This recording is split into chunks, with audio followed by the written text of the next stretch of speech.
Baik, kita awali majelis ini dengan sama-sama membaca suratul Fatihah yang kita niatkan untuk baginda kita Nabi besar Muhammad sallallahu alaihi wasallam, keluarganya, para sahabatnya, dan kita niatkan juga untuk orang-orang tua kita, baik yang masih hidup maupun sudah wafat.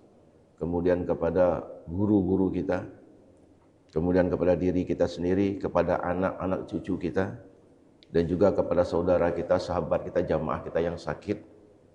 Bisa babil suratul Fatihah, mudah-mudahan Allah angkat penyakit mereka, Allah kasih kesembuhan. Liyaziniyah wa likulli niyati salih. Al-Fatihah. A'udzubillahi minasyaitonir rajim. Bismillahirrahmanirrahim. Alhamdulillahi rabbil alamin. Ar-Rahmanir Rahim. Maliki yaumiddin. Iyyaka na'budu wa iyyaka nasta'in. Ihdinas siratal mustaqim. Siratal ladzina an'amta 'alaihim ghairil maghdubi 'alaihim waladdallin. Amin. Alhamdulillah, segala puji bagi Allah. Mudah-mudahan kita selalu pandai mensyukuri nikmat yang Allah anugerahkan kepada kita, dan kita mendapat predikat hamba-hamba Allah yang pandai bersyukur, abdan syakura. Salawat serta salam kepada baginda kita Nabi besar Muhammad sallallahu alaihi wasallam. Allahumma shalli ala sayyidina Muhammad wa ala alihi wa sahbihi ajma'in. Mudah-mudahan dengan perantaraan salawat itu kita dipermudahkan mendapat pertolongan baginda Rasul ketika berada di padang mahsyar nanti. Kita mohon kepada Allah, kita, jemaah kita dan keluarga kita semua menjadi ahlus syafa'ah baginda Rasulullah sallallahu alaihi wasallam. Baik, di kesempatan berbahagia ini kita lanjut materi kita masih tentang adab-adab solat. Kemarin belum habis karena kemarin kita baru sampai kepada mengangkat tangan kita ketika kita takbiratul ihram. Allahu Akbar.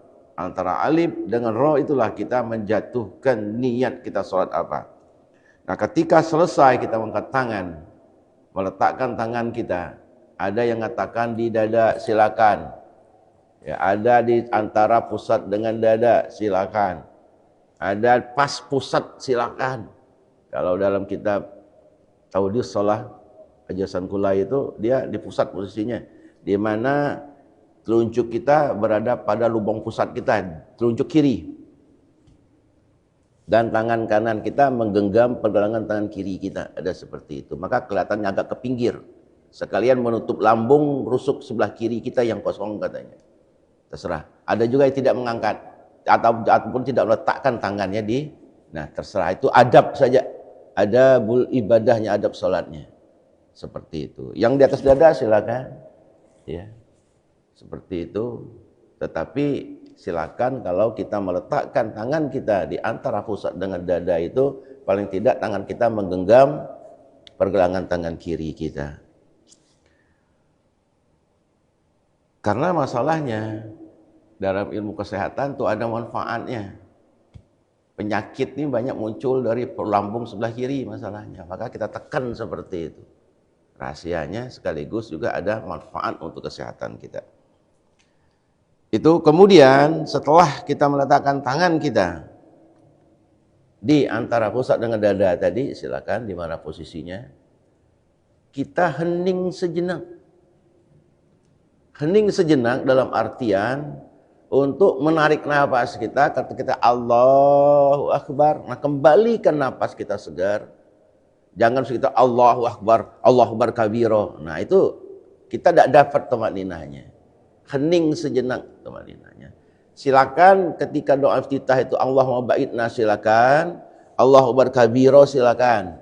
Semuanya setelah kita mempelajari di pengajian hari Jumat, ketika kita belajar kitab Al-Azkar, ada beberapa bacaan doa iftitah, silakan. Tapi kalau di kitab ini populer diambil doa iftitah yang kita pakai adalah Allahu Akbar kabira. Karena di situ ada yang hendak di dalam konsepnya Imam Ghazali, setelah Allahu Akbar kita harus dapat salat kita kemarin dengan 4 unsur kemarin, khusyuk, hudud dan tawadu.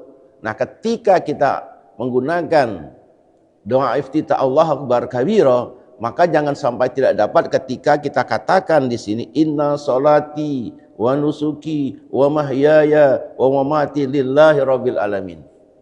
Karena situlah kita penyerahan total diri kita. Pikiran kita, hati kita, jiwa dan raga kita tumpahkan hanya kepada Allah. Maka inna solati, sesungguhnya solatku. Ingat, ketika kita katakan inna, itu perjanjian kita kepada Allah. Sesungguhnya solatku, wa nusuki, dan ibadah-ibadahku. Kalimat jamak, nusuk. Nusuk itu kalimat jamak. Seluruh ibadahku, baik ibadah mahdah maupun ghairu mahdah.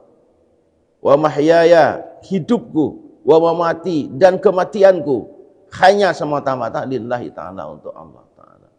Itu jangan sampai tidak dapat. Disitulah bentuknya kita membangun kehusyuan kita tingkat awal.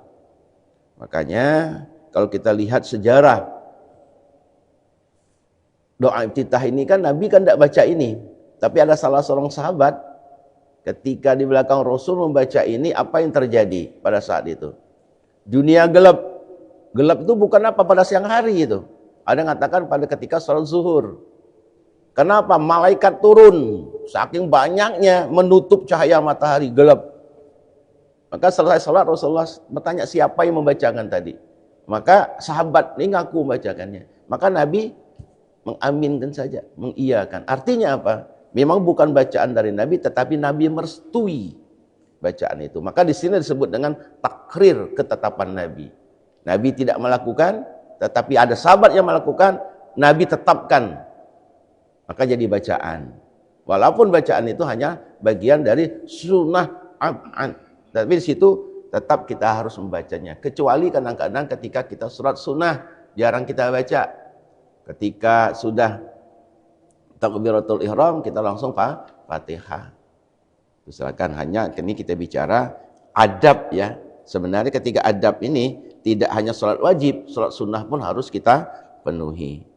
Nah, bacaan itu. Kemudian setelah selesai doa kita juga hening sejenak.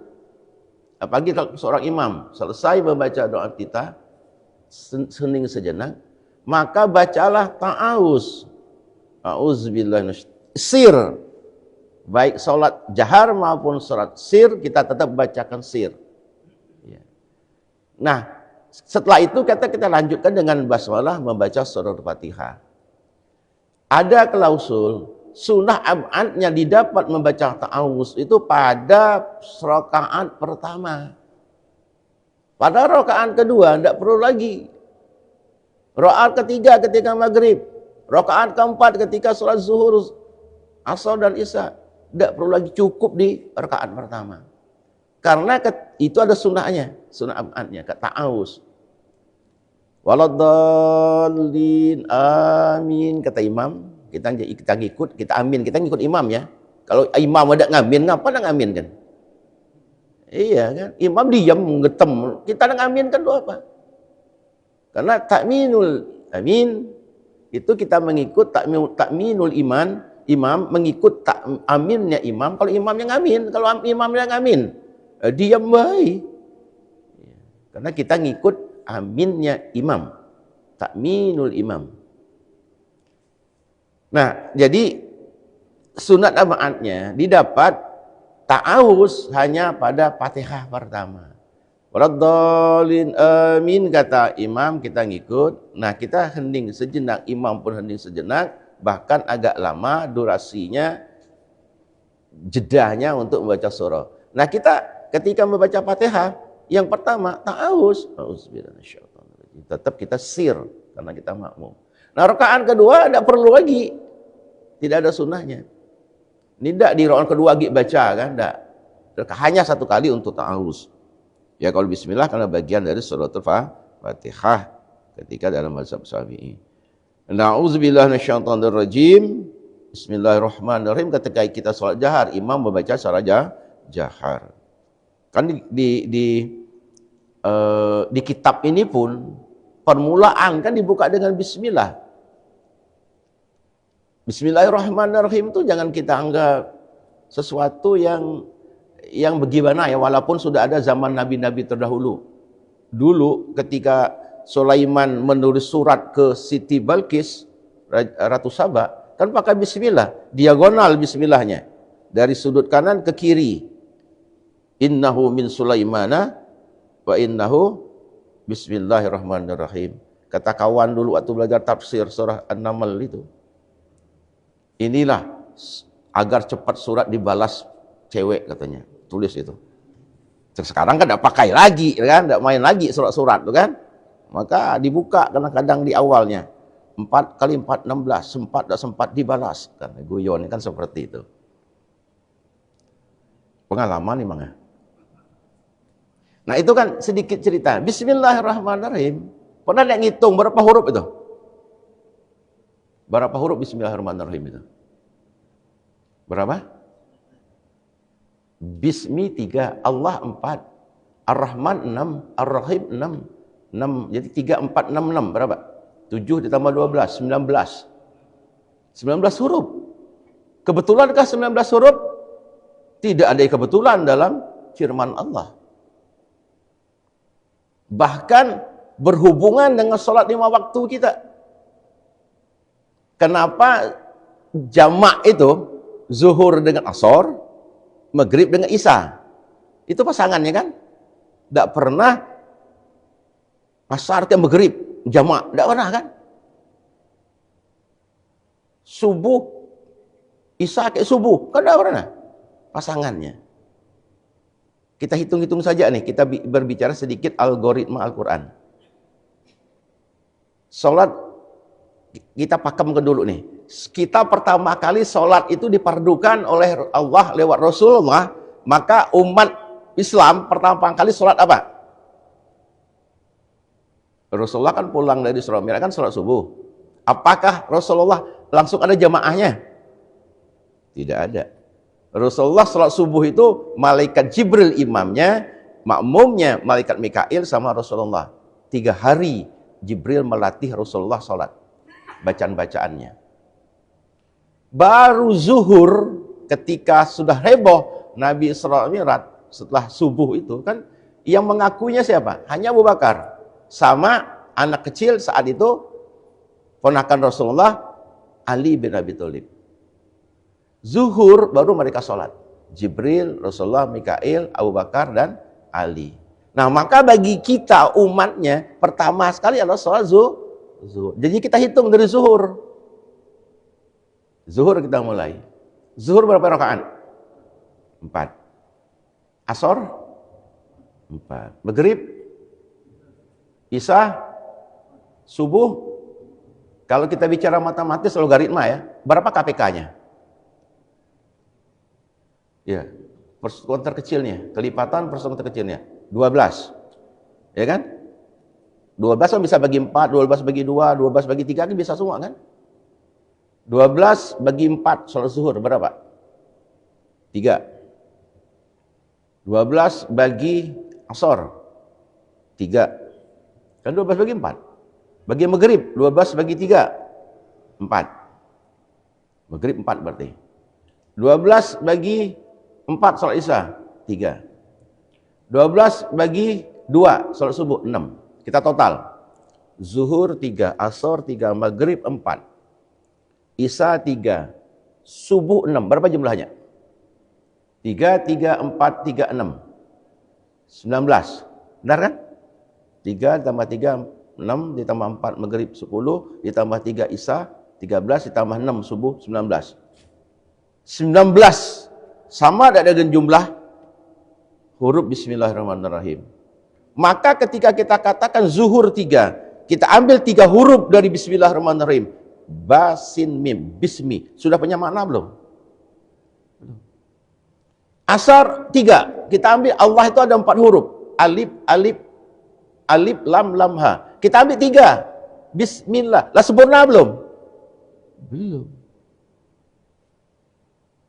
Maghrib 4, Isya 3, 7. Ha pada Allah ditambah Ar-Rahman 7. Maka pasangannya ketika sholat jamak kami katakan zuhur. Nah itu kan Bismillahirrahman. Sampai di situ kita sudah 4 sholat kita kerjakan. Zuhur, asar, maghrib dan isya. Subuh ada belum? Belum. Maka 6 Ar-Rahim itu kemilik subuh. 6 huruf. Sempurna kita, bismillahirrahmanirrahim, sempurnakan kehidupan kita dengan salat 5 waktu. Agar sempurna. Maka Allah akan turunkan kasih sayangnya kepada kita. Baik di dunia maupun di akhirat. Maka ketika yang uniknya, Ar-Rahim 6 huruf itu jatuh milik subuh. Maka di subuh itu ada tarahim. Pernah ada orang tarahim waktu zuhur? Assalatu wassalam, mereka selawat tuh. Ya arhamar rahimin. Ketika Isya, apa kawan, kesiang apa ya? Belum tidur. Tarahim di waktu subuh. Tarahama ya tarahumu tarahiman. Dari kata-kata ar-rahim. Menebarkan kasih sayang. Bentuknya tarahim. Musyarakah bainal isnain.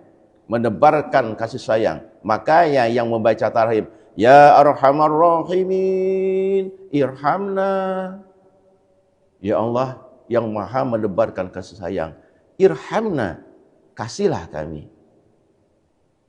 Memang kalau kita tanya sejarah tarahim itu dari mana datangnya? Bukan dari Arab, bukan dari Jawa. Maka Jawa kita kadang-kadang dengar kalau kita di sana tidak ada tarahim. Kalimantan. Karena guru kita dalam masalah beribadah amaliyah dari Kalimantan. Maka panggilan kita di Bangka ini ngetopnya apa? Kiai apa guru? Guru. Sama ada dengan daerah Sanen? Sama.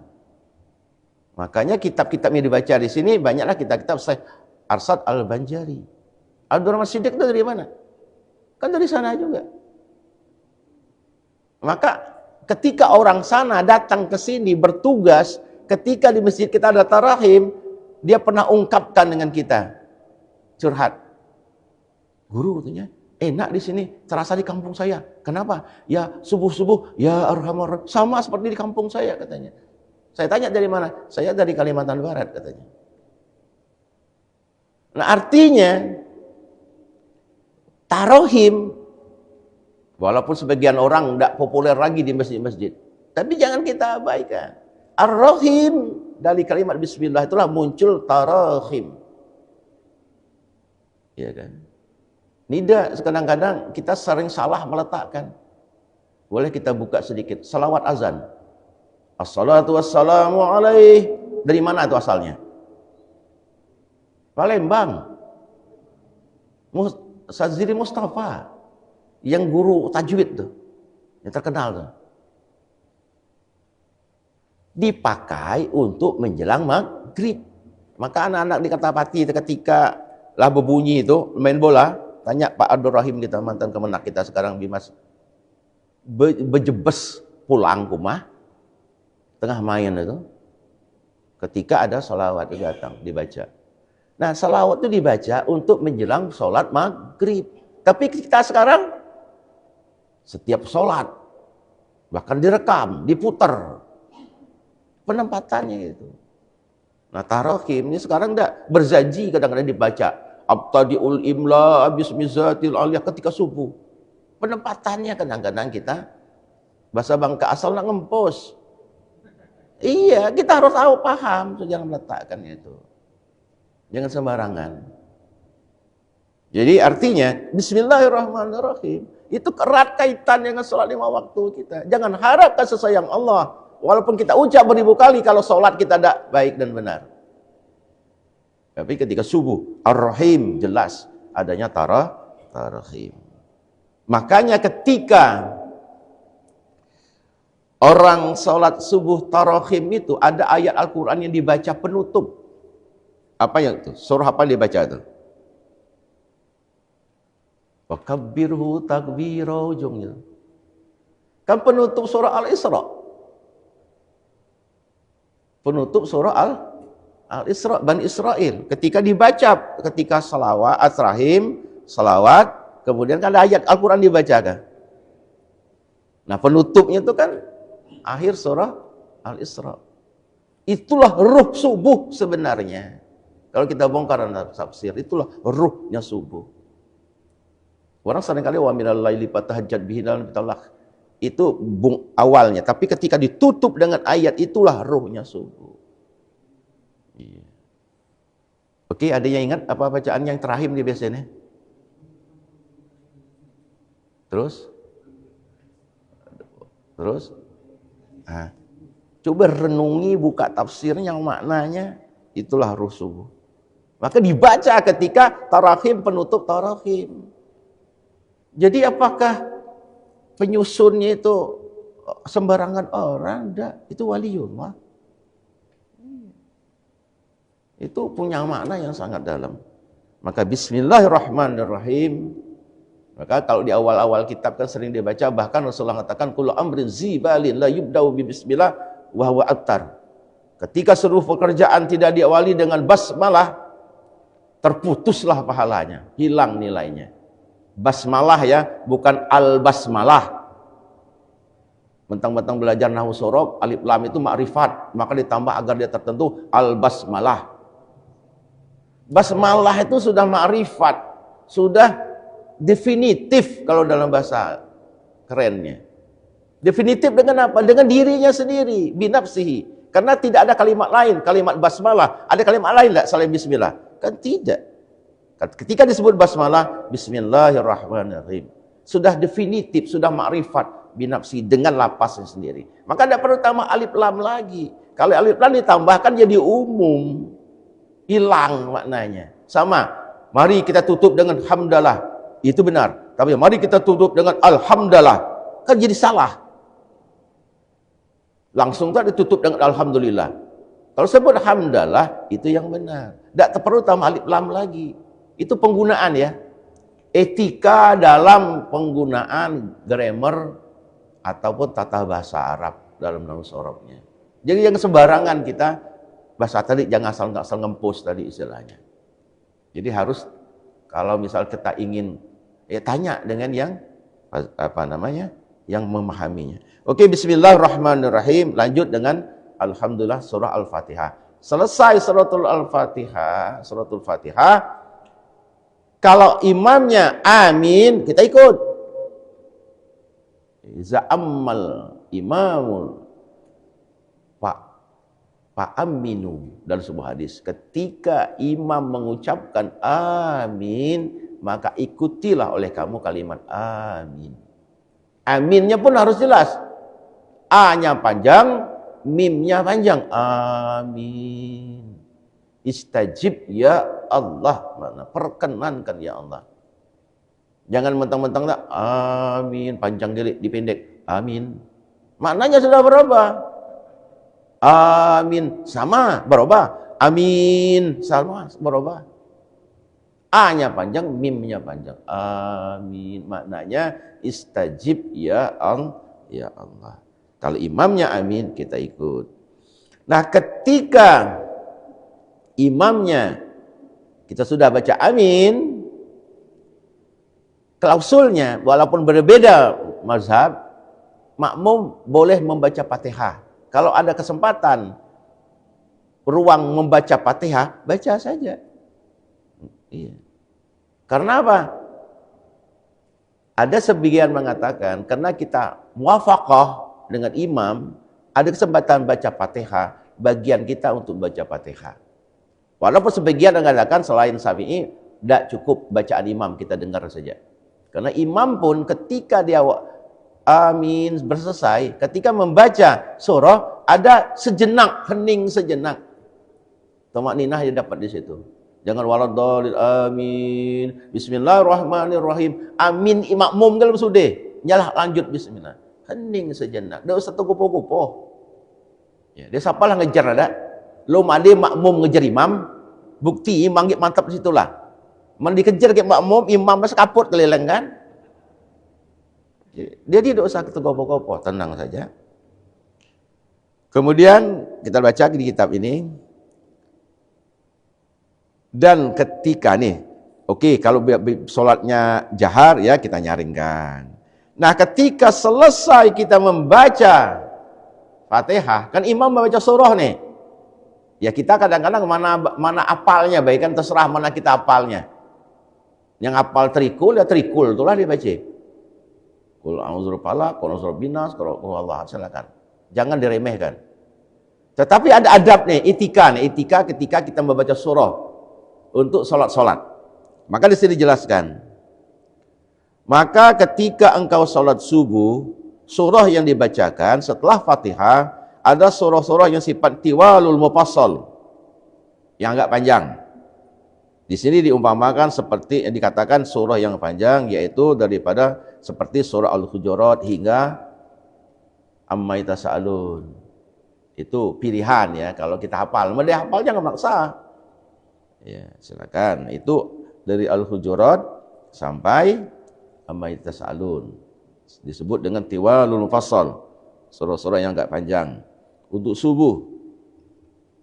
Dan kalaupun sholat zuhur dan asar dan isya, surah yang pertengahan, maka di sini dikatakan wasama izatil buruj, ke bawah, jangan ke atas, ke bawah. Ke bawahnya kan setelah itu surah-surah itu untuk zuhur, asar dan isya. Sedangkan sholat maghrib, adabnya di kitab ini ya, ini sumbernya dari kitab yang kita baca Hidayah Salikin Syekh Abdul Al-Bani ini. Kalaupun sholat maghrib, ambil surat yang pendek, sekurang-kurangnya Al-Kafirun dengan Al-Ikhlas. Kenapa? Sebab maghrib dengan isya itu pendek. Karena ada ruang kepada kita ketika kita ingin menunggu isya, kalau tidak ada perbuatan yang lain, boleh kita mengenakan sholat awabin yang 6 rakaat itu antara maghrib dengan isya. Itu masalahnya. Makanya Al-Kafirun pada rakaat pertama setelah Fatihah, Al-Ikhlas pada rakaat kedua. Walaupun tiap maghrib pun tidak masalah. Kita jangan anggap remeh. Kenapa para ini ulama ya menjelaskan dalam kitab nih. Kenapa mereka pilih Al-Kafirun dengan Al-Ikhlas? Surah sempurna, satu surah yang menjelaskan tentang kemurnian ibadah. Al-Kafirun. Satu surah yang utuh menjelaskan kemurnian beribadah kepada Allah. Al-Baqarah panjang berapa ratus ayat. Ali Imran berapa ratus ayat. Tapi ketika khusus menjelaskan kemurnian ibadah, ada surah Al-Kafirun. Sama ketika kenapa Al-Ikhlas dipilih. Banyak surah-surah yang panjang bercerita tentang tauhid, tapi satu surah yang utuh berbicara kemurnian akidah, Al-Ikhlas. Jadi kita melihatnya seperti itu. Satu surah yang murni bicara ibadah, kemurnian ibadah ya, adalah Al-Kafirun. Satu surah yang berbicara kemurnian akidah adalah Al-Ikhlas. Jangan lihat pendeknya. Di Masjid Al-Falah tuh asa gerib enggak Al-Kafirun, Al-Ikhlas. Jangan anggap remeh. Ada petunjuk. Ada SOP yang kita baca dalam kitab ini. Bahkan dalam kitab ini pun, kalau sholat subuh kita sedang dalam berpergian musafir nih, dianjurkan 2 surah ini dibaca. Jangan surah yang panjang. Karena kita sedang berpergian. Bahkan sholat yang 4 saja bisa jadi 2. Ketika kita qasar. Itu kan? Ketika sedang berpergian. Oke, sampai situ dulu ada mau kita diskusikan enggak? Silakan. Kalau ada. Iya, silakan kalau ada. Ya. Silakan. Yang mana? Bertanya.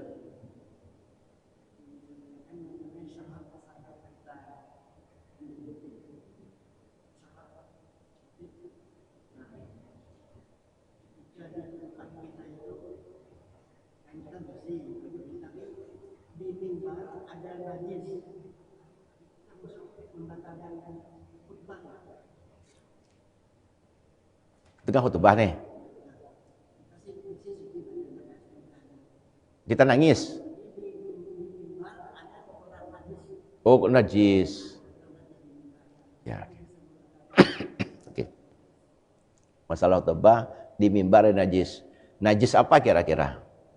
Yang paling banyak tuh tai cicak. Tai cicak ya kan yang mudah kan? Tai kucing tidak mungkin di mimbar kan? Oke, kita bicara najis tai cicak. Ciri tai cicak togi basah itu apa? Ciri tercecak tu basah tu apa? Hitam kayak putih tu kayak nyatu. Itu ciri yang kayak basah. Kalau nyalah pisah, kering. Ketika dia basah, dia bisa menjadi najis. Maka caranya ketika kita membersihkan, ambil tisu. Kalau ada, kita basah dengan air. Sedikit, kita lap. Karena posisi itu dia mutawassithah. Tetapi ketika dia kering, dia termasuk najis al-ma'fu, yang dimaafkan. Maka ketika ada, boleh kita adik kawan megang risi, ambil tisu, kita pegang, kita bungkus tisu tu dulu. Kelak kita buang. Mungkin kita khutbah kita turun kan, dia buangnya kan. Makanya, maaf, merebut sebelum Jumat tu jangan karpet bayi dibersih. Kita ni kadang-kadang galak khutib, risih lah kadang-kadang. Penuh tak apa-apa dalam mimbar itu, dalam podium itu kan. Kalau mimbar terbuka sih tidak masalah. Tapi kalau podium, Al-Quran lah, air minum lah, tisu lah, racun semut lah kadang-kadang kan. Penuh dia bawahnya tuh. Akibatnya sulit nak membersihkannya. Bukan kita cerudit dengan masjid ya. Tapi itu kenyataan yang harus kita sampaikan. Kita khawatir nanti bukan hanya cicak, kelipannya sembunyi di sini. Nah bahaya kali ketika tengah khutib ada kelipan, baca mencat-mencatnya kan. Itu masalahnya. Jadi sebaiknya kadang-kadang kita bersih. Ini kadang-kadang lalai kita. Penuh di bawah podium itu isi apa-apa itu. Kadang-kadang sal kawan ketinggal taruh di sialah kadang kan. Jadi kalau dia kecil seperti cecak yang galak itu. Tak mungkin pula kadang-kadang imam mengupil kan, nyulet di situ kan. Nah, langkah joroknya kan. Tahu ngupil kan? Sambil ngoan. Nah, jadi kalau dia masih basah, ambil saja tisu, kita ambil, bungkus, lap kalau ada air basah. Tapi kalau nyala kering, biarlah. Karena termasuk najis yang dimaafkan. Di sejadah kita banyak kadang-kadang. Kalau tidak dibersihkan. Maka boleh kita peletek baik. Singkir. Jangan sengaja kita sujud. Kalau kau nimpel di sini. Pulang ke rumah. Ngapa kata rumah lah dia terlalat isi anak di kening. Itu kan seperti itu. Walaupun goyon maaf kurang lebih seperti itu. Tidak masalah. Karena ada kalau dia kering sudah dimaafkan. Najis yang dimaafkan. Apa?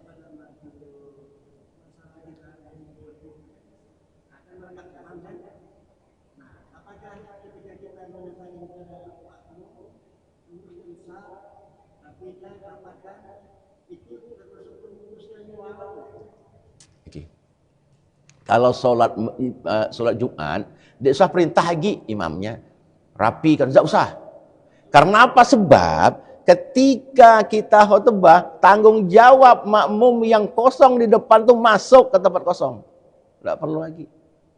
Karena ketika, oke ya, kalau misalnya di masjid itu azan 2 kali, berarti ada sholat qobliyah Jumat. Maka enak kan, langsung membentuk barisan.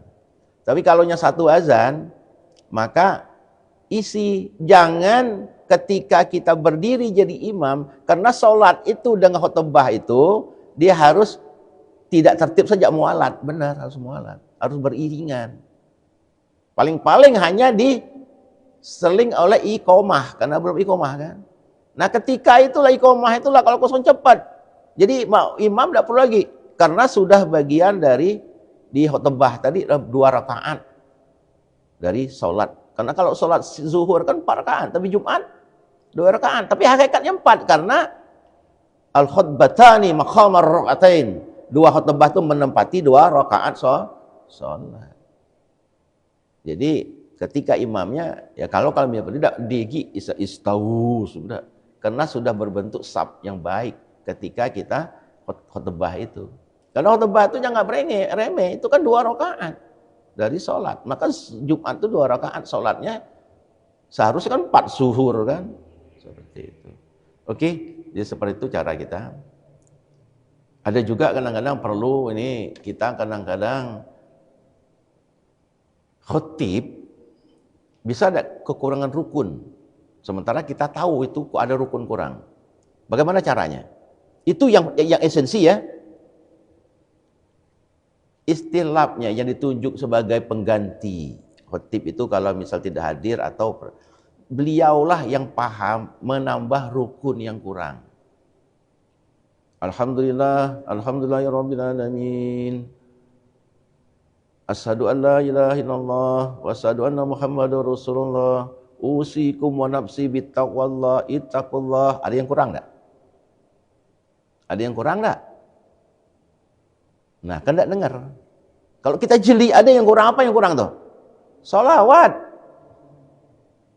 Salawat kan ada kami baca tadi.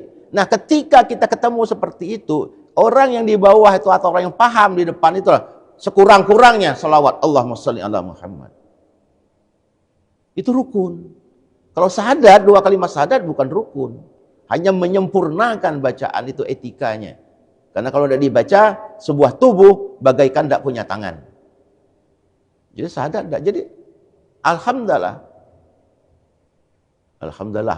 Alhamdulillah itu rukun. Setelah itu syahadat penyempurna. Sholawat itu rukun khutbah. Jadi kalau tadi kami katakan alhamdulillah, alhamdulillahirabbil alamin wa aqibatu lil muttaqin, asyhadu an la ilaha illallah wahdahu la syarikalah wa asyhadu anna Muhammadar abduhu wa rasuluh. Usikum wa nafsi bittaqwallah. Nah, kan ada salawat. Makanya oleh yang paham boleh dibaca jahat. Allahumma sholli ala Muhammad sekurang-kurangnya. Agar apa? Kalau imamnya sadar dia ngulang tidak masalah.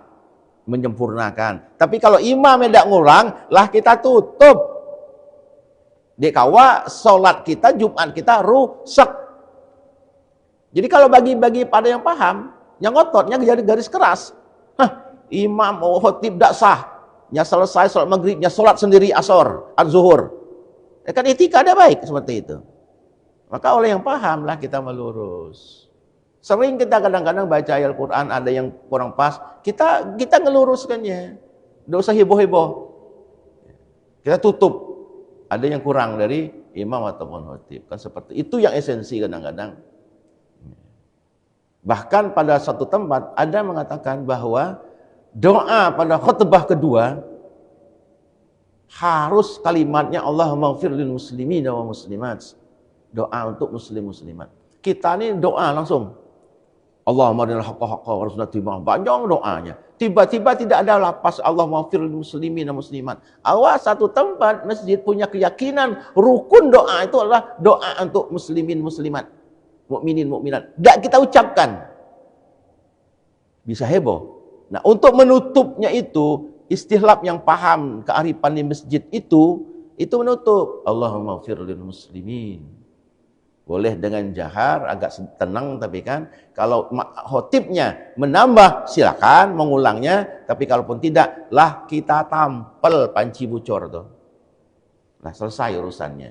Itu yang esensial kadang-kadang dalam khutbah. Maka jangan ketika kita posisi depan atau belakang, jangan husuk baik dengar khutbah itu. Ngangguk-ngangguk kan. Tahu lah, untung nek ngiler, ngiler kan bahaya. Ada CCTV kan ngerekamnya kan. Harus sadar di situ kita. Apalagi istihlab di belakang imam ketika sholat. Jangan melamun sekaput. Ya, karena imam baca surah panjang, wal mata pagi subuh kan. Harus berani di belakang imam, ketika itu kita harus siap. Karena kitalah pengganti imam ketika imam batal atau rusak. Kurang lebih seperti itu, agak melebar sedikit. Ada yang mau diskusikan lagi? Cukup? Jam berapa ini? Lah suruk? Lah liwat 2 menit. Kita tutup dengan doa auzubillahiminasyaitonirrajim. Bismillahirrahmanirrahim. Alhamdulillahirabbil alamin wassalatu wassalamu ala asyrofil anbiya'i wal mursalin sayyidina wa maulana Muhammad wa ala alihi washabbihi ajmain.